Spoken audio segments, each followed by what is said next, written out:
I'm standing in the hallway when I hear it. Not meant for me. Soft, proud, reckless. I'm 3 weeks pregnant for my boss. He's about to be a father. The words slide under the door and lodge in my chest. The house smells like pine and baked sugar.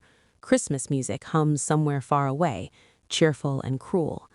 I watch my own hand on the banister, steady, pale, calm.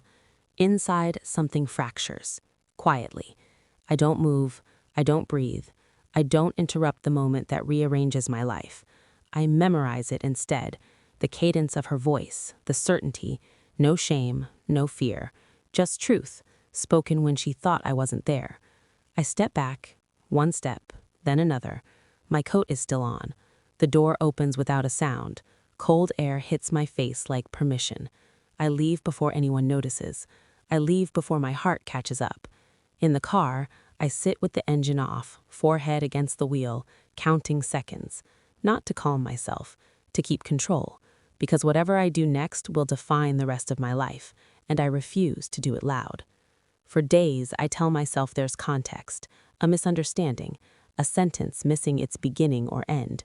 But context doesn't fix the way she avoided my eyes that night, or the way her phone never left her hand after. She doesn't confess. She doesn't notice my silence has changed shape. At dinner, she talks about work with surgical care, names omitted, details sanded down. I nod, I listen, I store everything. At night, I stare at the ceiling while she sleeps. Her breathing is even, innocent, practiced. I replay the sentence until it loses meaning and becomes sound. Then I replay it again. 3 weeks, not mine. I check calendars, timelines, business trips she insisted on taking alone, late meetings that never needed follow-ups. I don't ask questions. Questions give people room to lie better. Instead, I begin to observe. Her laugh when she reads messages she won't share. The new caution in her movements. The faint pride under the fear. I feel stupid for not seeing it earlier, but stupidity implies ignorance.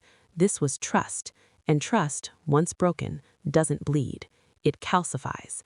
I become methodical. Phone records, not content, patterns, repeated numbers, odd hours, weekends, always the same one. Her boss. I watch her body language when his name appears in conversation, a fraction of a second too long before she speaks, a breath she doesn't need. I schedule a paternity test without telling her. Clinical, anonymous, efficient. While we wait, I play my role. Loving husband, supportive smile, gentle hands. Inside, I rehearse outcomes. None include forgiveness. At her parents' house, 3 weeks later, the house fills with family. Laughter ricochets off walls. Plates clink. The room is warm. She sits beside me, hand on her stomach. Performative, possessive. I feel nothing. When the envelope arrives in my email, I don't open it immediately. Control is choosing the moment. I watch her laugh with her mother. I watch her boss arrive late, confident, carrying wine. Their eyes meet. Too long. That's when I open the file. Black text, white background. Final. Probability 0.00%. I fold my phone. I stand. My pulse doesn't change. That surprises me. I ask her to come outside. Just that. No edge, no accusation. The night air is sharp, clean, honest. I hand her my phone. She scrolls once, twice. Her face empties. No, she whispers. I say nothing. Behind us, the door opens. Her boss steps out, curious, concerned. I turn the screen toward him. His confidence collapses. Not loudly, internally. He stares at the numbers like they might rearrange themselves. They don't. I watch them both process the same truth from different angles. One loses a fantasy. The other loses a future she tried to steal. I feel detached, almost kind. The silence stretches until it becomes unbearable. I break it. I heard you, I say. On Christmas. Her knees weaken. He steps back. I don't raise my voice. I don't need to. The truth does the work for me. Inside, the family senses something wrong. Conversations falter. Eyes follow us. I walk back in first. I don't explain. I display.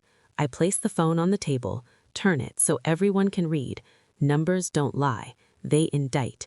Her mother's face drains. Her father stands too quickly. The room tilts toward chaos. She tries to speak. I stop her with a look. I already knew, I say. That's all. The damage is immediate and total. Her boss retreats, exposed, reputation shredding in real time. She collapses into apologies that arrive years too late. I pick up my coat.